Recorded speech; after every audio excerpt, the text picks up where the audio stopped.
साल 2020 को ख़त्म होने में अब चंद दिन रह गए हैं। बहुत मुश्किल साल था, दुनिया भर में लोगों को बहुत तकलीफ़ें देखनी पड़ी।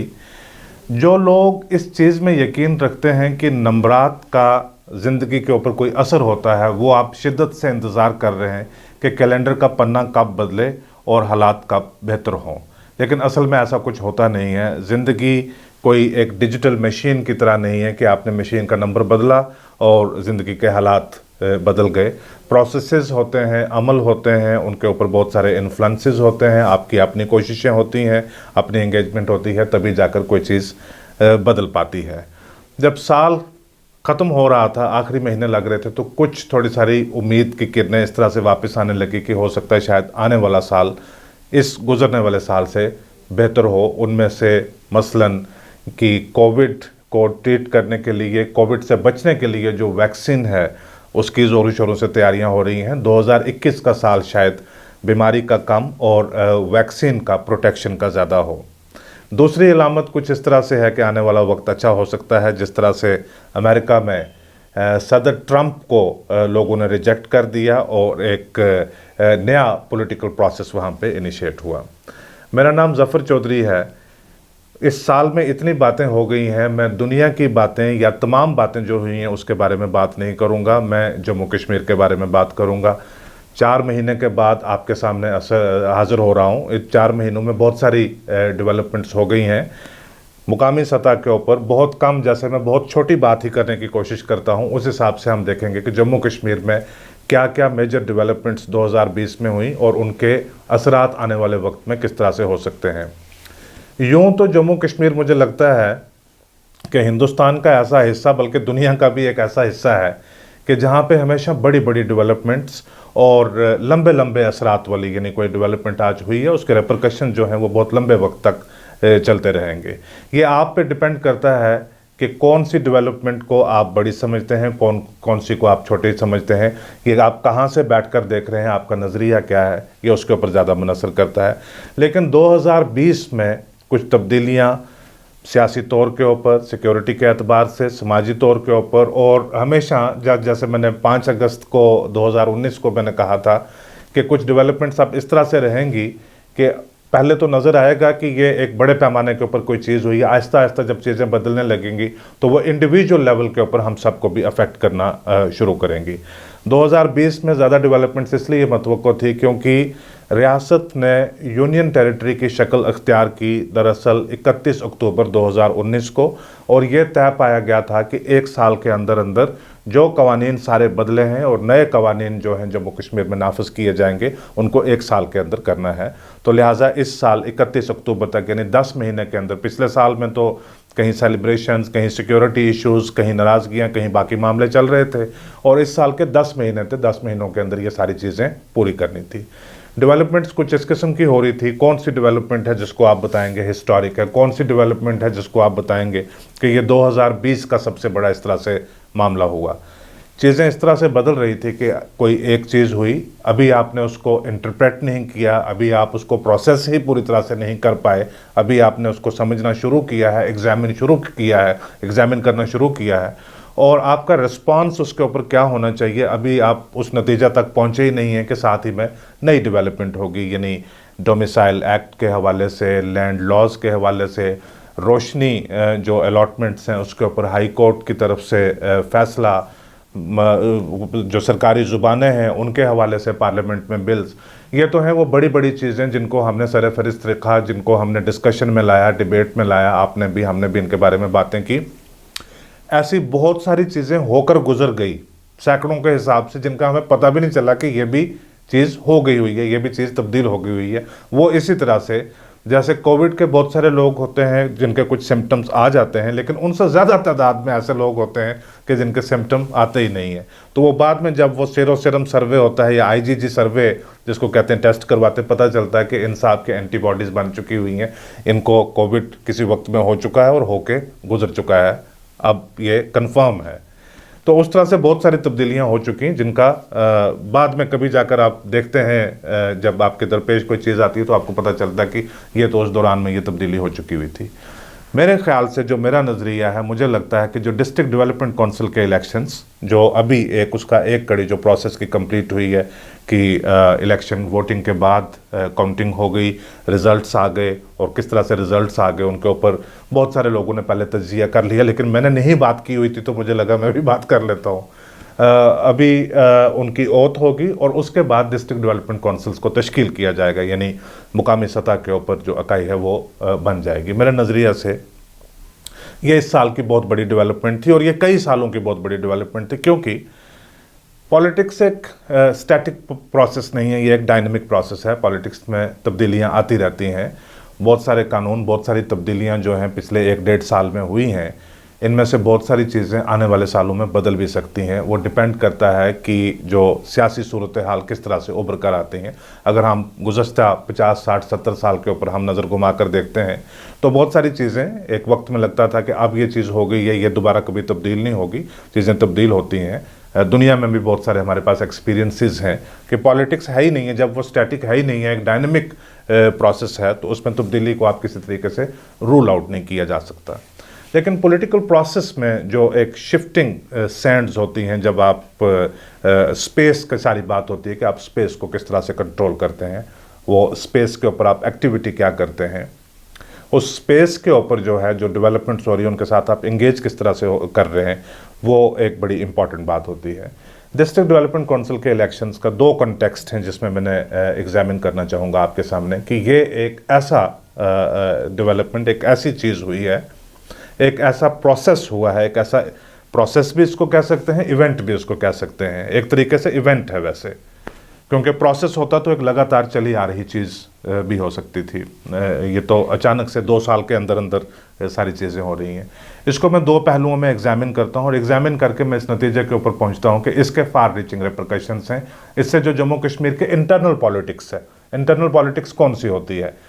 क्योंकि जम्मू कश्मीर पंजाब, हरियाणा या हिमाचल प्रदेश जैसी रियासतों की तरह ना पहले कभी थी, ना आज है, ना ही फ्यूचर में बहुत जल्द होने वाली है। कोशिश तो है कि उस तरह से नॉर्मलाइज किया जाए यहाँ के पॉलिटिक्स को भी, यहाँ की थिंकिंग को भी, लेकिन बहुत जल्द ये चीज़ें नहीं हो सकती। मैं बात करता हूँ इंटरनल पॉलिटिक्स के हवाले से, गवर्नेंस के हवाले से, जो लोकल सियासत किस तरह से ऑपरेट होती है, मैं उसके हवाले से बात करता हूँ। तो उस तनाज़ुर में, उस कॉन्टेक्स्ट में अगर एग्जामिन किया जाए तो डिस्ट्रिक्ट डेवलपमेंट काउंसिल के इलेक्शंस का बहुत फार रीचिंग कॉन्सिक्वेंसेस, रेपरकशंस, बहुत देर तक इनका असर रहेगा और शायद असर इस तरह से हो कि ये फिर इरिवर्सिबल हो जाए, क्योंकि पॉलिटिकल स्पेस जो है वो इस तरह से शेप अप हो सकती है। 2 उसके कॉन्टेक्स्ट कुछ इस तरह से हैं।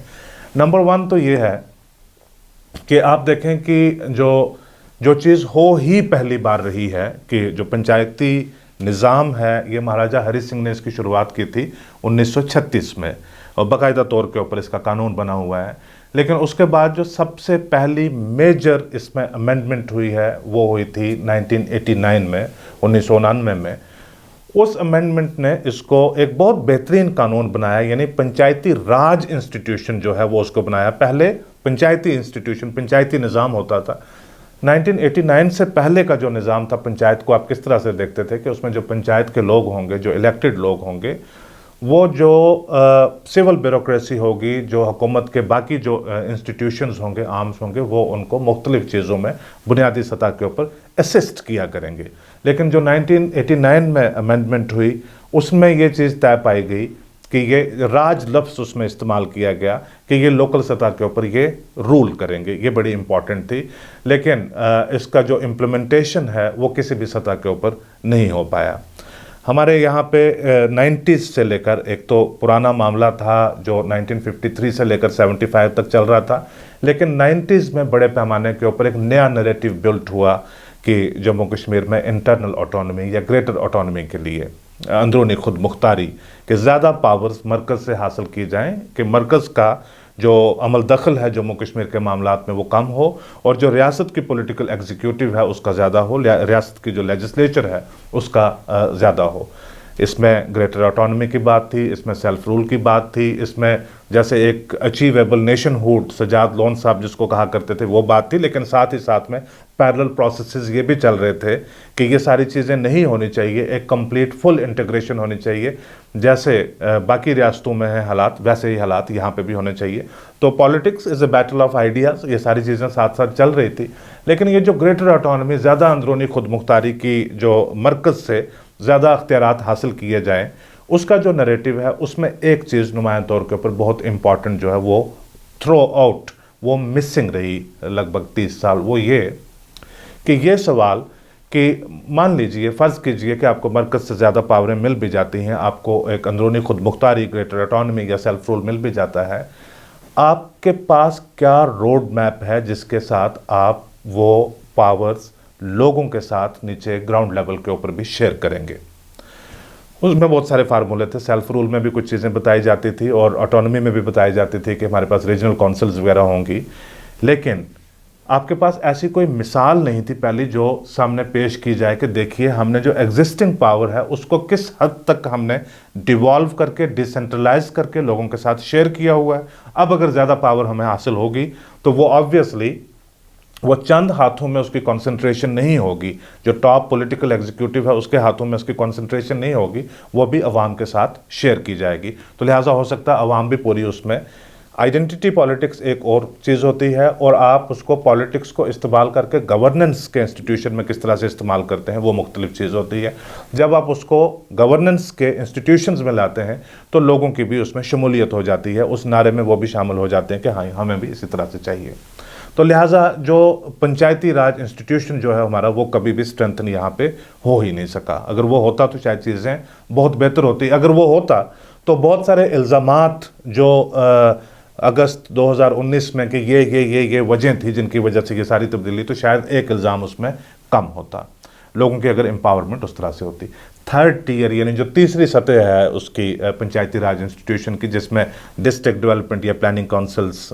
जैसे मुल्क के बाकी रियासतों में मिसालें दी जाती हैं, जाकर किसने देखा कहाँ पे कितनी ऑपरेट करती है, लेकिन 6-7 रियासतों में बहुत स्ट्रॉन्ग तरीके से ऑपरेट करती हैं, बहुत बोलबाला है जो लोकल इकाइयों में लोग लड़कर जीत कर आते हैं। उस सतह तक जम्मू कश्मीर में जाने, जब ये पहली बार ये इलेक्शन आया है ये, तो ऑब्वियसली इसमें एक नई एक्साइटमेंट है, एक नया एक्सपेरिमेंट है। सबसे बड़ी बात यह है कि एक नया एक्सपेरिमेंट है। इस नए एक्सपेरिमेंट में जो जम्मू कश्मीर की ट्रेडिशनल पॉलिटिक्स है उसके साथ डील करने का एक अंदर मुझे फार्मूला नज़र आता है, क्योंकि इसको, ये जो पंचायत का सारा सिस्टम चल रहा है, इसको मैं 5 अगस्त की डेवलपमेंट से अलग करके किसी भी सूरत में देख ही नहीं सकता। यानी ये जो अभी जब कैंपेन हुई थी इसमें भी बहुत लोग कहते थे कि भी इसके साथ आपस में रिश्ता है या नहीं है, एक दूसरे को चैलेंज करते थे। जून 2018 में जब आखिरी इलेक्टेड गवर्नमेंट इस रियासत की, जब बीजेपी ने सपोर्ट विड्रॉ कर ली, वो गवर्नमेंट गिर गई,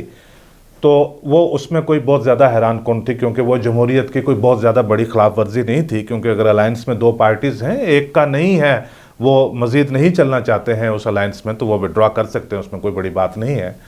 लेकिन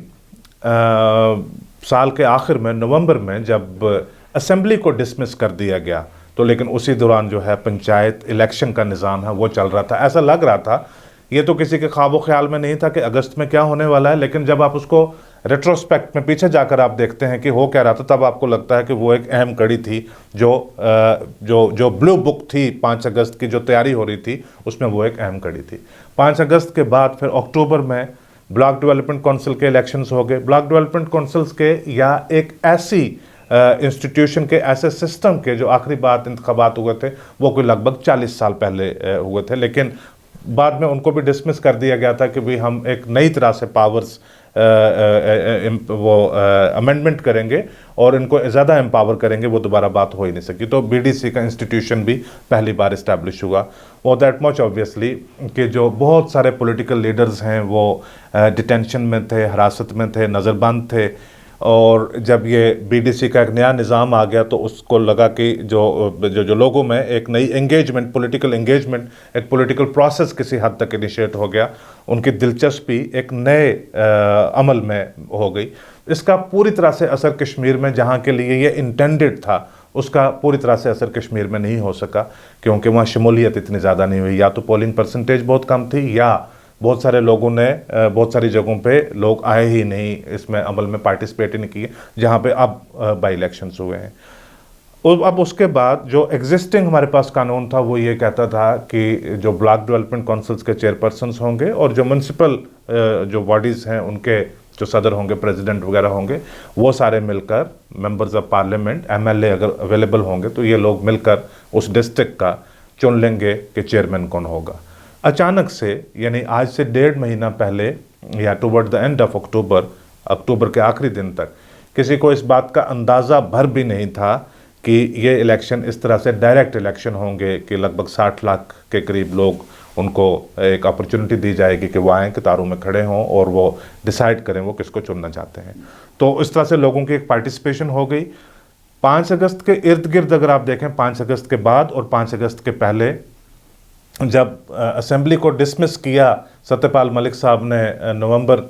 2019 में,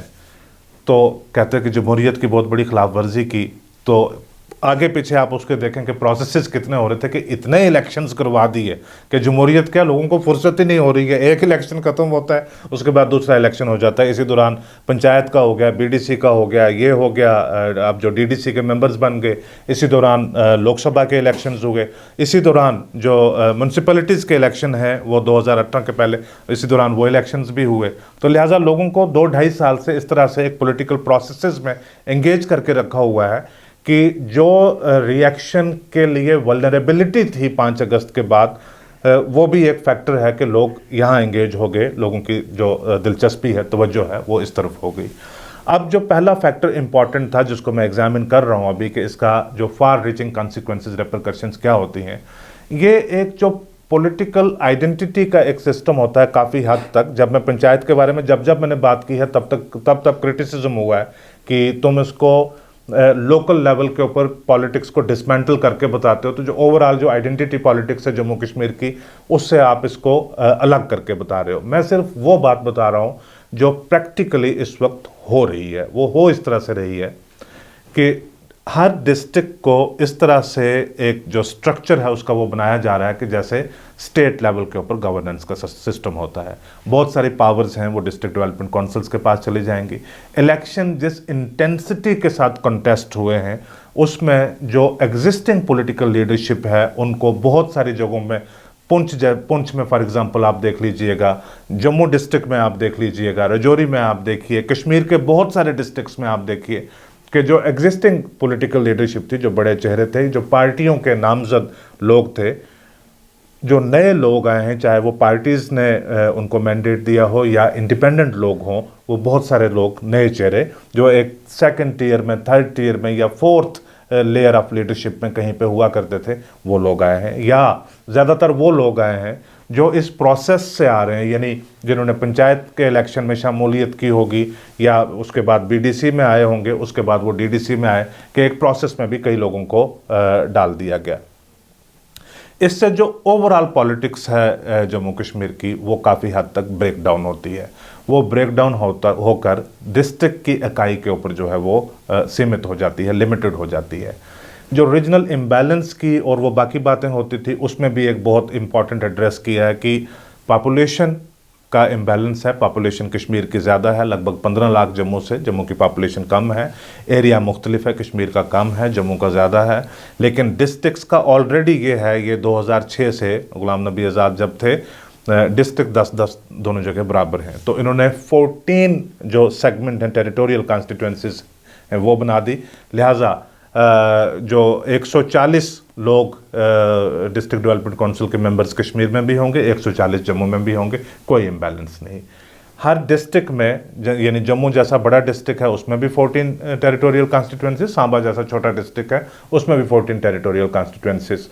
वो आपने उस बराबरी को उस तरह से कर दिया, इसको पॉपुलेशन के हिसाब से डिवाइड नहीं किया। अब एम्पावरमेंट जो है, डिस्ट्रिक्ट की जो इकाइयाँ बनी हुई हैं उसमें बहुत सारी पावर्स हैं वो कानूनी तौर के ऊपर ये डिपेंड करता है कि हालात किस तरह से होते हैं। यानी ये पहले एक्ट में बहुत सारी चीज़ें आती हैं, बाद में पता चलता है कि ये ठीक डायरेक्शन में नहीं जा रही है, तो उसमें अमेंडमेंट भी हो सकती है। लेकिन अभी अगर आप एक्ट को पढ़ें, उसको एग्जामिन करें, उसको मुताला करें, तो एक्ट ये प्रोवाइड करता है कि बहुत सारी पावर्स, इतनी पावर्स डिस्ट्रिक्ट्स के पास आ जाएंगी कि आपको जो स्टेट की, अभी यूनियन टेरिटरी है, स्टेट की जो लीडरशिप है या स्टेट की जो गवर्नमेंट है, उसके ऊपर आपकी डिपेंडेंस है वो काफ़ी हद तक रिड्यूस हो जाएगी। इससे जो पॉलिटिक्स है वो डिस्ट्रिक्ट लेवल के ऊपर काफ़ी हद तक शेप होना शुरू हो जाती है। मिसाल इस तरह से देकर मैं बता सकता हूँ कि अगर कुपवाड़ा में पीपल्स कॉन्फ्रेंस एक बड़ी स्ट्रांग फोर्स बनकर इमर्ज होती है, फिलहाल तो 2 सीट्स निकालते हैं लेकिन वोट शेयर उनका बहुत अच्छा बन जाता है, फिर 60-65 हज़ार वोट वो किसी लोकसभा इलेक्शन में ले जाते हैं, फिर वो एक ऐसी पोजीशन में भी आ जाते हैं कि उनका इन्फ्लुएंस बाकी कश्मीर पे भी होने लगता है और वो चीफ मिनिस्टर के दावेदार भी एक वक्त हो जाते हैं। अगर वो कुपवाड़ा बेस पार्टी है तो ये डीडीसी के इलेक्शन उसको लिमिट करते हैं कुपवाड़ा में। पहले उनको अपने आप को कुपवाड़ा में एक लंबे वक्त तक कंसोलिडेट करना पड़ेगा, उसके बाद जाकर वो किसी डिस्ट्रिक्ट में जा पाएंगे। अब इसको इस तरह से एग्जामिन किया जाएगा कि how much have they got in Kupwara, वहाँ से क्या हासिल किया। अब अगर कुपवाड़ा में ये बहुत अच्छी इन्होंने कोई हासिल की है फतेह, तो दूसरे डिस्ट्रिक्ट वाले भी कहते हैं कि हाँ, इनको कुछ एक्सेप्टेबिलिटी यहाँ पे बन सकती है। मान लो पैंथर्स पार्टी, जिनका गढ़ हमेशा उधमपुर रहा करता था, या सांबा में थोड़ा सा उन्होंने काम किया, वहाँ से भी एक इलेक्ट होकर आ गए थे, वो ये जो रिजल्ट्स आए उसमें तो पैंथर्स पार्टी का कुछ निकल नहीं पाया, बीजेपी ने ही लगभग स्वीप कर लिया उधमपुर डिस्ट्रिक्ट को ही। लेकिन अगर रिजल्ट इस किस्म के ना होते, पैंथर्स पार्टी के कुछ नंबरात आ जाते अगर वहाँ से, तो उसकी जो एक बॉडी पॉलिटिक है, उसका जो एक आइडेंटिटी है, उसकी जो बात है, जो उसका ईडियम है, जो वो लोगों तक पहुंचाना चाहता है, वो उधमपुर डिस्ट्रिक्ट तक ही सीमित होकर रह जाता। उधमपुर में वो अच्छी तरह से अपना कंट्रोल इस्टेब्लिश करते तो फिर उसके बाद सांबा की या कठुआ की बात कर सकते। इसी तरह से बडगाम डिस्ट्रिक्ट में हकीम मोहम्मद यासीन साहब की पार्टी है, तो आपने बडगाम के अंदर क्या हासिल किया, उसका असर फिर श्रीनगर के ऊपर या बारामूला के ऊपर या अनंतनाग के ऊपर, तब जाकर आप उस नैरेटिव में, उस डिस्कशन में आ पाओगे। सबसे पहले देखा जाएगा कि जो आपका गढ़ था बडगाम, वहाँ पे आपकी पोजीशन क्या है। चौधरी लाल सिंह की जो डोगरा पार्टी है कठुआ में, प्राइमरीली आपने कठुआ में आपकी क्या कारकर्दगी आई, अगर वो कुछ इम्प्रेसिव होगी तो तब जाकर सांबा में भी आपकी बात चलेगी और राजौरी में भी आपकी बात चलेगी या जम्मू में भी आपकी बात चलेगी। ये मैंने छोटी जो एग्जांपल दी, इससे बड़ी चीज़ ये एक, अगर आप इसको दूसरी लेयर के ऊपर, तीसरी लेयर के ऊपर थोड़ा सा आप स्केल अप करके अप द लैडर अगर आप जाएं, वहाँ पे फिर आपको ये अंदाज़ा होता है कि जो बड़ी पॉलिटिकल पार्टीज़ हैं, नेशनल कॉन्फ्रेंस है, कांग्रेस है, पीपल्स डेमोक्रेटिक पार्टी है, भारतीय जनता पार्टी है, या जो भी बड़ी यही पॉलिटिकल पार्टीज़ हैं अभी, यानी अब इनका जो बड़ा एजेंडा पूरा कोई बड़ी पॉलिटिकल ये बात करेंगे तो ज़रूरी नहीं है कि उसका एक स्टेट वाइड इम्पैक्ट उसका हो, उसका इम्पैक्ट जो है वो लोकलाइज भी हो सकता है। यानी अगर कोई एस्पिरेशन कठुआ की, पुंछ की या कुपवाड़ा की है, तो वो ज़रूरी नहीं है कि उस एस्पिरेशन को फुलफिल करने के लिए पहले आप पूरी स्टेट को या फलां डिस्ट्रिक्ट्स को सेटिस्फाई करें, फिर जाके आपकी वो एस्पिरेशन फुलफिल होगी। तो लिहाजा ये डिस्ट्रिक्ट्स के ऊपर एक नई लीडरशिप, काफ़ी हद तक नए चेहरे, और जो पॉलिटिकल आइडेंटिटी की consolidation, district as a unit of political identity, वो ग्रेजुअली इमर्ज होगा। क्योंकि लोगों की तवज्जो जो सारी है, आज जो मेंबर ऑफ पार्लियामेंट हैं वो भी अपने ज़िला में दौड़े हुए हैं, जो एमएलए बनकर स्टेट की कैबिनेट में रहा करते थे वो भी अपने ज़िला की तरफ दौड़े हुए हैं। अब सब लोगों को अपने अपने ज़िला में देखना है कि वो वहाँ पे अपनी पोजीशन किस तरह से बना सकते हैं। पहले ज़िला में अपनी पोजीशन कंसोलिडेट होगी, उसके बाद जो है वो स्टेट लेवल के ऊपर, यूनियन टेरिटरी लेवल के ऊपर, यकीन रहिए आप मेरी तरह के, स्टेट तो वापस बहाल होगी, तो उसमें जाकर वो अपनी पोजीशन को बना पाएंगे। एक इसका ये कॉन्टेक्स्ट है, तो लिहाजा इस कॉन्टेक्स्ट में मैं कहता हूँ कि इसके फार रीचिंग रेपरकशंस हैं। दूसरी जो सबसे अहम बात है वो ये है कि 5 अगस्त के बाद आप देखते हैं कि अब क्या होगा।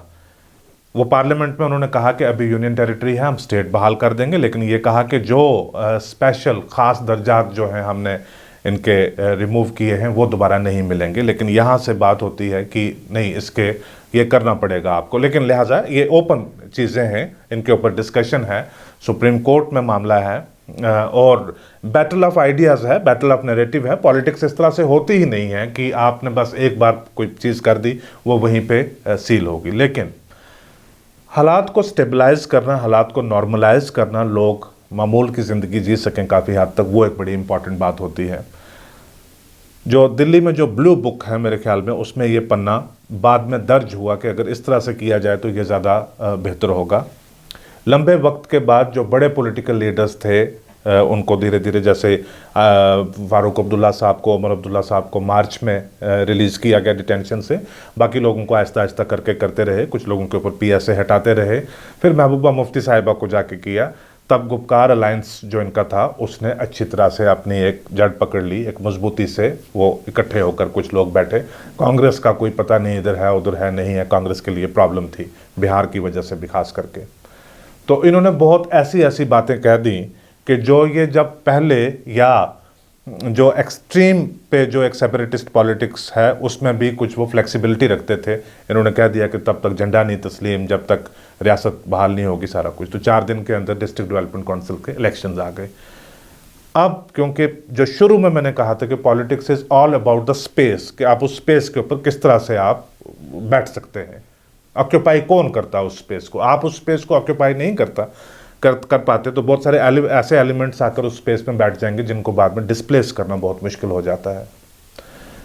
इतनी बड़ी बात इन्होंने कह दी कि एक एक्सट्रीम के ऊपर चले गए, यानी उस वक्त ये ऐसा लग रहा था कि जैसे ये कॉन्स्टिट्यूशनल सेपरेटिस्ट हैं, कि ये बात सारी होगी कॉन्स्टिट्यूशन के अंदर लेकिन माना भी नहीं जाएगा, बिल्कुल एक सेपरेटिस्ट एक्सट्रीम के ऊपर जाकर इन्होंने सारे बयान दे दिए कि यहाँ से वापस आने का अब सवाल ही नहीं पैदा होता जब तक रियासत नहीं बहाल होती, और जब तक जो स्पेशल कवानीन है वो नहीं सारे बहाल हो जाते। उमर अब्दुल्ला साहब के बहुत सारे जो हैं कॉन्ट्राडिक्टरी इंटरव्यूज़ भी रहे, लेकिन उन्होंने ये कहा कि भी जब तक यूनियन टेरिटरी है तब तक इस यूनियन टेरिटरी के अंदर तो मैं इलेक्शन लड़ूंगा नहीं। बात सिर्फ उमर अब्दुल्ला साहब, महबूबा मुफ्ती साहिबा का 2 दिन पहले इंटरव्यू आया NDTV में, उन्होंने अब ये बात कही है कि भी मैं भी जब तक यूनियन टेरिटरी है मैं इलेक्शन नहीं लड़ूंगी। ये बात उमर अब्दुल्ला की या महबूबा मुफ्ती की ज़ात की नहीं है, ये बात ये है कि क्या ये पार्टियां जम्मू कश्मीर के अवाम की तर्जमानी कर रही हैं और मरकज़ को बता रही हैं कि जब तक आप रियासत नहीं बहाल करते तब तक ये लोग इलेक्शन के अमल में शामिल नहीं होंगे, या खुद 2 लोग 4 लोग 6 लोग ना हों उससे तो कोई फ़र्क नहीं पड़ता, अगर बाकी लोग शामिल हो जाएं तो वो नॉर्मलाइज हो जाता है। तो लिहाजा जब ये गुपकार अलायंस ने ये कहा शुरू में अक्टूबर में,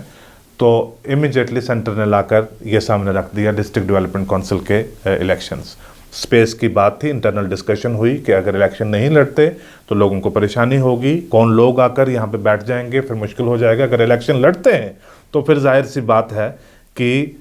जो चीज़ हमारे सामने रखी जा रही है उसको हम किसी तरीके से उसमें शामिल होते जा रहे हैं। तो इलेक्शन लड़ने का फैसला कर लिया गया। अब मान लीजिए जो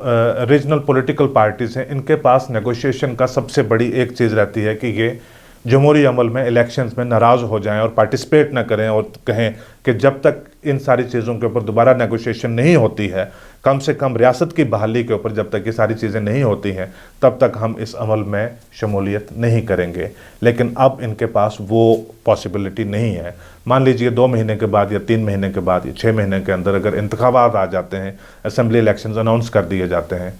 तो ये कहते हैं नहीं जब तक आप स्टेट नहीं बहाल करते, स्पेशल स्टेटस नहीं आप वापस देते, तब तक हम इलेक्शन में पार्टिसिपेट नहीं करेंगे। तो जवाब उसका पहले से तैयार है कि अभी तो कल आपने अपनी पार्टियों के झंडे के नीचे, अपने जो चुनाव निशान है उसके नीचे आपने पूरी कैंपेन करके आपने पार्टिसिपेट किया है। अब इसमें कोई जस्टिफिकेशन, कोई जवाजियत बनती नहीं है कि आप अपने टेस्ट के मुताबिक एक इलेक्शन में पार्टिसिपेट कर लें और दूसरे इलेक्शन में पार्टिसिपेट ना करें। तो लिहाजा ये एक पेक्यूलियर सिचुएशन जो है, एक बड़ी सेंसिटिव सिचुएशन है रीजनल पॉलिटिकल पार्टीज़ के लिए भी है कि वो अपने आप को आप इसमें फर्दर किस तरह से एंगेज करते हैं। ये 2 जो फैक्टर्स हैं कि इस तरह से करके इनके फार रीचिंग रिपरकशंस होंगे। अब ये अगर इलेक्शंस में नहीं पार्टिसिपेट करते तो उसकी बहुत बड़ी कोई मॉरल जस्टिफिकेशन नहीं रहती है। आप मुझसे पूछेंगे कि आपका क्या ख्याल है, ये पार्टिसिपेट नहीं कर रहे हैं, ये कहते हैं जब तक रियासत बहाल नहीं होती तो तब तक हम इलेक्शन नहीं लड़ेंगे, तो मैं कहूँगा मुझे तो ये बात बड़ी फिजूल सी लगती है। ये कल तो इलेक्शन में पार्टिसिपेट कर रहे थे, they don't have a road map, they don't have a policy. Election में जब पार्टिसिपेट कर लेते हैं तो फिर जो 5 अगस्त का आउटकम है उसको काफ़ी हद तक, टू अ लार्ज एक्सटेंट, उसको नॉर्मलाइज करने में और उसको एक्सेप्ट करने में इनकी एक बड़ी कंट्रीब्यूशन हो जाती है। फिर उसके बाद मरकज़ देखता है कि हालात माकूल कब हैं कि रियासत बहाल की जाए या फर्दर कोई डायलॉग डिस्कशन जो है वो हो सकती है। ये चीज़ें इस तरह से जो मैं बता रहा हूँ कि ये डीडीसी जो काउंसिल के इलेक्शंस हैं, इनके बहुत फार रीचिंग पॉलिटिकल रिपरकशंस रहेंगे, ये मैं इस तरह से बता रहा हूँ जहाँ से ये चीज़ें बैठकर देखकर आज समझ में आ रही हैं, आज नज़र में आ रही हैं। मेरा हमेशा ये यकीन रहता है कि पॉलिटिक्स एक डायनेमिक प्रोसेस है, इसमें तब्दीली होती रहती है। आगे जाकर चीज़ें किस तरह से तब्दील हो सकती हैं उनको आज प्रिडिक्ट नहीं किया जा सकता, लेकिन आज जहाँ से बैठकर हम देख रहे हैं वहाँ से लगभग इस तरह से जो आने वाली आउटलुक है, आने वाले वक्त की जो पॉलिटिकल आउटलुक है वो नज़र आती है। आज का ये एपिसोड देखने के लिए आपका बहुत शुक्रिया।